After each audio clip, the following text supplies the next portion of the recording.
MICROMAX Canvas Mega, and let me show you how to set up here the screen lock method on the following device. So at the very beginning, let's start by using the home screen and use here apps icon.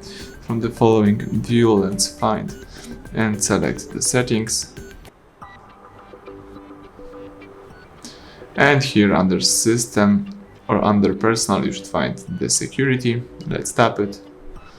Let's choose here the screen lock, and you have to decide whether you would like to use the voice unlock, pattern, pin or password. Let me use pattern. So let's draw your unlock pattern, tap continue, and let's draw it again, tap confirm.